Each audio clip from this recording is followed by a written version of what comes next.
আপনি যে ব্যক্তির নাম নিয়েছেন, তাকে আপনি কি দিয়ে তাকে স্কলার বলবেন? লক্ষ লক্ষ লোক হলে স্কলার হয়? এটা কোনো কথা নয়। দ্বিতীয় কথা হচ্ছে, সে মুফতি নয়।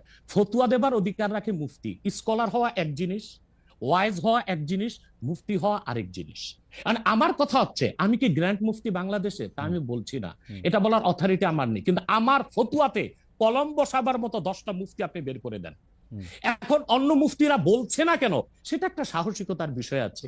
সেটা আরো কোনো তাদের প্রতিবন্ধকতা থাকতে পারে। যেমন আপনি দেখেছেন আওয়ামী শাসনের সময় দেশের অনেক বড় বড় আলেম শেখ হাসিনার দালালি করেছে। তো তারা কি এমন কোন ফতোয়া দিবে যে সরকার বেকায়দায় পড়ে? এখন অনেক আলেম আছে যেটা বর্তমান সরকারের নির্লজ্জ সমর্থন করে যাচ্ছে, কিন্তু এই সরকার ক্ষমতা আসার পর থেকে আমি শরিয়ার কোরআন সুন্নাহর আলোকে যতটুকু সমালোচনা করা দরকার গঠনমূলক সমালোচনা করে যাচ্ছি।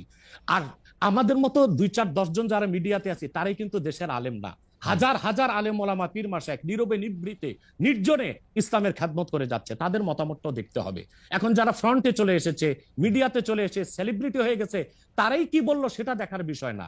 এখানে তো যদি আপনি একটা প্রশ্ন আনেন যে আসলে শাতিমকে ক্ষমা পেতে পারে কিনা, বা রাষ্ট্র যদি শাতিমকে পৃষ্ঠপোষকতা দেয়, তার শাস্তি নির্ধারণ না করে, তাহলে কোনো জনগণ বিচারটা হাতে করতে পারবে কিনা?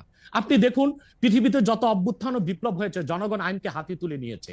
আপনি 5ই আগস্ট দেখেন, বাংলাদেশে রাষ্ট্র ক্ষমতা যে এসেছে বর্তমান সরকার, এটা গণতান্ত্রিক পদ্ধতিতে হয় নাই। ছাত্র জনতা আইনকে হাতে তুলে নিয়েছিল। এই বিপ্লবকে আপনি অবৈধ বলবেন? যে 6-7 জন সমন্বয়ক নেতৃত্ব দিয়েছে তাদেরকে কি আপনি সন্ত্রাসী বলবেন? না, কিছু করার ছিল না।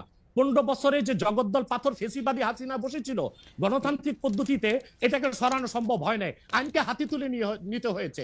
অতএব যদি গণতন্ত্রের স্বার্থ রক্ষে আইনকে হাতে তুলে নেওয়া যায়, আল্লাহ তার হাবিবের সুমহান ইজ্জত এবং স্বার্থে আল্লাহ তার হাবিব সাল্লাল্লাহু আলাইহি ওয়াসাল্লামের ইজ্জতের বিপক্ষে কেউ কথা বলবে এবং ধারাবাহিকভাবে শাস্তি পাবে না, চলতেই থাকবে, আমরা শুধু মিটিং মিছিল করে লাঠি পেটা খাবো আর গুলি নিব, স্যার আপনার কাছে মনে হয় না, স্যার আপনার কাছে মনে হয় না এটা আপনার, স্যার আপনার কাছে মনে হয় না এটা আপনার পয়েন্ট অফ ভিউ?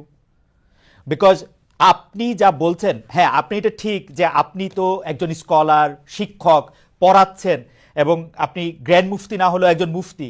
কিন্তু আমরা ধরেন আমি এখন কথা বললাম হচ্ছে যে বাংলাদেশে কিন্তু এইটাও প্রচলিত যে যারা বলতেছে যে তারা আসলে যা কিছু পরীক্ষিত হাদিস নয়, যা কিছু পরীক্ষিতভাবে কোরআনের ফয়সালা নয়, তারা তা মানতে চান না। ধরা যাক ঈদে মিলাদুন্নবী সম্পর্কে তাদের একটা বয়ান আছে, তাদের আরো অনেক কিছু নিয়ে তাদের একটা বয়ান আছে।